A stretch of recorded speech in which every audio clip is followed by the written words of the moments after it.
இந்த வீடியோவில் நீங்கள் என்ன பார்க்க போகிறீங்கன்னா, நம்ம சிஎஸ்கே பவுலர்ஸ் வந்து என்டையர் கேகேஆர் லைனப்பே கொலாப்ஸ் பண்ண வச்சுட்டாங்க. சுத்தமாக பயங்கரமாக பவுலிங் போட்டு எல்லாரையும் விக்கெட்ஸ் எடுத்து அடிக்கவே விடாத மாதிரி பண்ணி விட்டாங்க. செம்ம ஸ்பெல்லுன்னு தான் சொல்லுவோம். குறிப்பாக ஜடேஜா செம்மையாக அவர் வந்து ஃபார்முக்குள்ளே வந்திருக்காரு.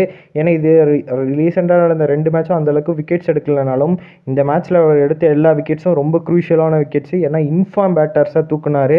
ஸோ இவர் மட்டும் இல்லை, இன்னொருத்தர் வந்து பயங்கரமாக பெர்ஃபார்ம் பண்ணார். அதுதான் தேஷ்பாண்டே. இவர் வந்து இன்ஃபார்ம் பேட்டர்லாம் தூக்குனது ஜடேஜா. ஆனால் தேஷ்பாண்டே தூக்குறது எல்லாமே பவர் ஹிட்டர் பேட்டர்ஸ். ஸோ அதெல்லாம் இந்த வீடியோவில் பார்க்கலாம். ஃபஸ்ட் எடுத்தனே வந்து தேஷ்பாண்டே எடுத்துருக்கிறதுனா பார்த்தீங்கன்னா பின்சால்ட்டு, ரிங்கு, ரசிலு. ஸோ இவங்க 3 பேரும் பாருங்கள், 3 பேரும் ஒரு ஆளுக்கு ஒரு 30-40 ரன் அடிக்க வேண்டிய பவுலர்ஸு. ஸோ இவங்க விக்கெட்ஸை அசால்ட்டாக வெறும் 19 ரன்னில் எடுத்திருக்காரு கேஸ். ஸோ எல்லோரும் நினச்சிட்டு இருந்தாங்க தேஷ்பாண்டே ஒரு 50 ரன் போவார் அப்படி இப்படின்னு நினச்சிட்டு இருந்தா. தேஷ்பாண்டே செம்ம ஸ்பெல் போட்டாங்க. நான் ரீசெண்டாகவே வீடியோவில் சொல்லியிருந்தேன் தேஷ்பாண்டே செம்மையாக தான் பவுலிங் போடுறாரு, இந்த வருஷம் போன வருஷத்தோட பயங்கரமாக இம்ப்ரூவ் பண்ணி போட்டுட்ருக்காருன்னு தான் சொன்னேன்.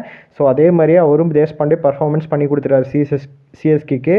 ஸோ அது இல்லாமல் நம்மளுக்கு இன்னொருத்தர் பர்ஃபார்ம் பண்ணார், ரவீந்திர ஜடேஜா.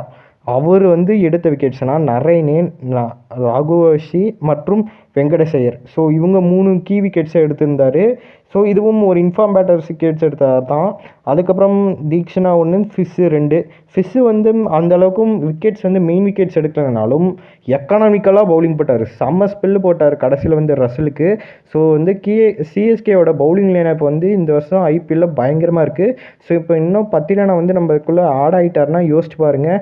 ஸோ நம்ம பவுலிங் லைனப்பே பார்க்க இன்னும் கொஞ்சம் பயங்கரமாக இருக்குன்னு நினைக்கிறேன்.